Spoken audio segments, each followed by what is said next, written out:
तो हम सोचे कि नहीं, यूपी से अगर करा दिया जाए, हरियाणा से यदि करा दिया जाए, यदि एमपी से करा दिया जाए तो मतलब सस्ता हो जाता है। अब विद्यार्थी को कमाएगा कैसे नहीं, थोड़ा बहुत कमाई भी हो जाती है, लेकिन बच्चा को इकोनॉमिक रूप से आर्थिक मदद मिल जाती है। सर ये बताइए, एग्जाम जो होता है उसमें अगर आपको पास करना है तो पढ़ना पड़ेगा। अगर सर नमस्कार, मैं संजय कुमार, आप लोग देख रहे हैं BBW न्यूज। मैं अभी आ गया हूँ सीतामढ़ी, और सीतामढ़ी में सर है हमारे, और सर चला रहे हैं गोल्डन कनेक्टिंग एजुकेशन के नाम से चला रहे हैं, कंसल्टेंसी चल रहा है। और सर से बात करते हैं कि सर क्या क्या चीज की तैयारी कर रहे हैं और कहाँ कहाँ से तैयारी कर रहे हैं और क्या चार्ज भी है। क्या कि अधिकतर स्टूडेंट के मन में डाउट रहता है कि चार्ज क्या लेंगे, कैसे तैयारी करें। पहले सर से बात कर लो। सर अपना नाम। RK सिंह सर, सीतामढ़ी में मेरा कोचिंग चलता है गोल्डन मैथमेटिक्स क्लासेस। इस गोल्डन कनेक्टिंग एजुकेशन जो चला रहे हैं वो इससे पहले हम गोल्डन मैथमेटिक्स क्लासेस चलाते थे, लेकिन हम सोचे कि भाई अगर बच्चा को कुछ सुविधा दे दे।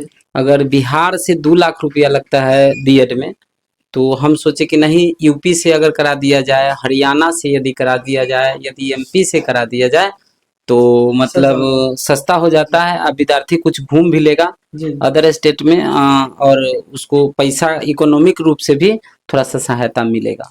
तो सर क्या क्या चीज की तैयारी करा रहे हो, कहाँ कहाँ से करा रहे हो? कुछ सर तैयारी नहीं कराते हैं, मतलब कंसल्टेंसी चलाते थे। एडमिशन यूपी से करा देते हैं और हरियाणा से भी करा देते हैं, और इसके बाद आपको एमपी से भी करा देते हैं, झारखंड से भी करवा देते हैं। अगर हाँ, बिहार से तो लोग अपने कर लेता है, मतलब बिहार का एंट्रेंस देता है और उसके बाद उसका ऑनलाइन होता है, मतलब ऑनलाइन चॉइस फिलिंग होता है। उसके बाद जिस कॉलेज में उसका नाम आता है बस जा करके वहाँ उस कॉलेज में जाके एडमिशन करा लेता है। सर ये बताइए कि जैसे बीएड का भी रेस ज्यादा चल रहा है, बीएड में सर कितना रुपया ले रहा है? बीएड में सर वैसे कॉलेज का फी जो है साइट पर जाकर के आप देखेंगे तो 41,000 फर्स्ट साल का है और 41,000 दूसरे साल का है, मतलब 82,000 रुपया फी है। लेकिन सर हम लोग ये सोचते हैं कि बच्चा को अगर कुछ कॉलेज सुविधा दे देता है, कुछ सुविधा अगर दे देता है तो हम लोग उसके माध्यम से फी में थोड़ा सा रिलैक्सेशन करवा देते हैं, है ना। तो बच्चा को इकोनॉमिक रूप से सहायता हो जाती है, और मतलब समझने कमाने के व्यू से नहीं, मतलब कमाएगा कैसे नहीं, थोड़ा बहुत कमाई भी हो जाती है, लेकिन बच्चा को इकोनॉमिक रूप से आर्थिक मदद मिल जाती है। सर ये बताइए हमको कि बहुत सारे स्टूडेंट का ये मन में भ्रम रहता होगा कि सर एडमिशन तो करा लिए, लेकिन उनका एग्जाम का प्रोसेस क्या है, एंट्रेंस देना पड़ेगा नहीं देना पड़ेगा, डायरेक्ट एडमिशन हो जाएगा, सर उसमें क्या प्रोसेस है? सर देखिए, इसमें जो है ना जी, इसमें है क्या कि जैसे मान लीजिए अभी एंट्रेंस फॉर्म भरा रहा है, इसका डेट है आपको 15 फरवरी से लेकर के मतलब 8 मार्च तक, मतलब उसमें लेट फाइन नहीं लगेगा, क्लोजिंग चल रहा है। हाँ, इसमें ऑनलाइन हो रहा है यूपी बीएड के लिए कि आप फिर इसके लिए फिर क्या होगा कि इसका एंट्रेंस एग्जामिनेशन का डेट निकलेगा। एग्जाम अभी तो मतलब जो संभावित डेट है वो 20 अप्रैल देता है, लेकिन 20 अप्रैल के होगा नहीं, इसका डेट बढ़ सकता है ना।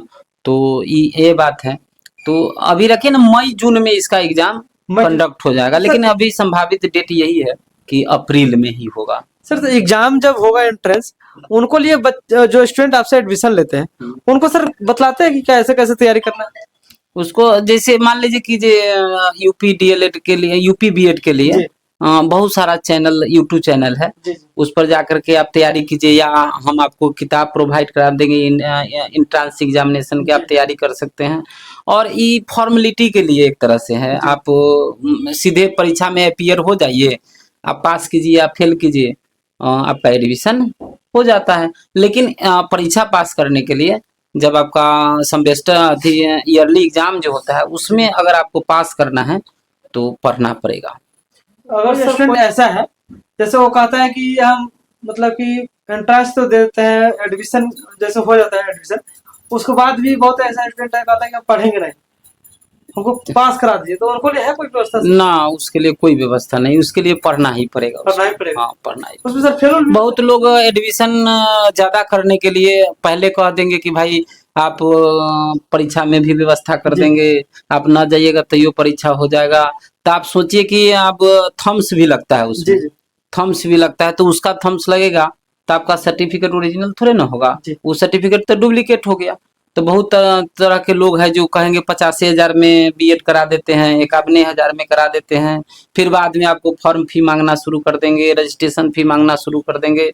आप नहीं कॉलेज कर रहे क्योंकि रेगुलर में आपका एडमिशन हो रहा है, तो आपको कहेगा हाजिरी बनाने के लिए, जो वहाँ पर प्रेजेंटेशन बनाने के लिए आपको अलग से पैसा लेगा। तो सर सरकारी कॉलेज में करा रहे हैं ना यूपी? हाँ, प्राइवेट कॉलेज है लेकिन एफिलिएटेड सरकारी से। अच्छा अच्छा, है ना, मतलब पीएनपी, हाँ पीएनपी वहाँ का यूपी डीएलएड कराती है ना, तो उससे एफिलिएटेड जो कॉलेज है, एनसीटी के साइट पर कॉलेज होना चाहिए। गूगल पर जाकर के चेक कर लीजिए, बहुत सारा कॉलेज फर्जी भी है कि नहीं।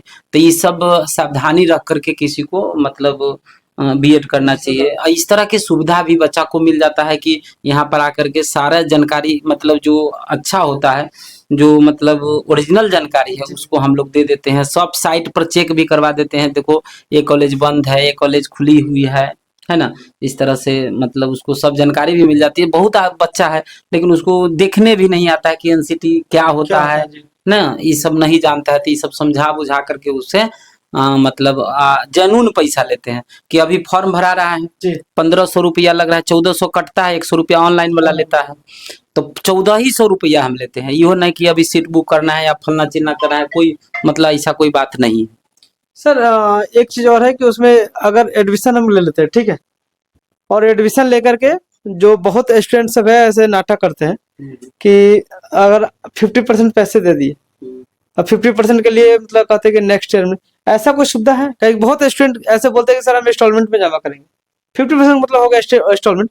वैसा कोई सुविधा है कि सर आप एक बार ही पैसे पूरा ले रहे हैं? नहीं, आप जैसे पहला किस्त जो है आप 20,000 रुपया दे दीजिए और उसके बाद 10,000 दे सकते हैं, है ना। लेकिन ऐसा जरूरी नहीं कि एक के बार में पैसा लेना है, आप इंस्टॉलमेंट में पैसा आप दे सकते हैं।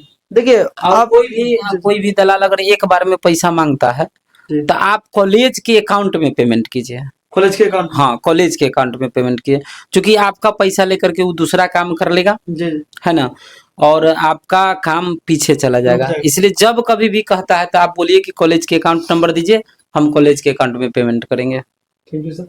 देखिए जो भी स्टूडेंट अगर एडमिशन कहीं से कराए, कहीं से, यूपी हो, हरियाणा हो या सर मध्य प्रदेश, कहीं से, लेकिन देखिए पास करने का कोई गारंटी नहीं रहता सर के ऊपर, क्या कि पास करने के लिए खुद से पढ़ना पड़ेगा, और नहीं पढ़िएगा तो पास नहीं हो सकते। अगर मान के चलिए बिना पढ़े लिखे पास भी हो जाते हैं तो आपका ये डिग्री कोई काम का नहीं रहेगा, क्या कि आपको जाइए कोई एग्जाम देने जाइए, जैसे अब सीटेट वगैरह निकलना पड़ता है, बीएड करके आइएगा सीटेट वगैरह निकलना पड़ेगा। जब आपको पास नॉलेज रहेगा तभी आप निकाल सकते हो कोई एग्जाम का, बिना नॉलेज के नहीं निकाल सकते।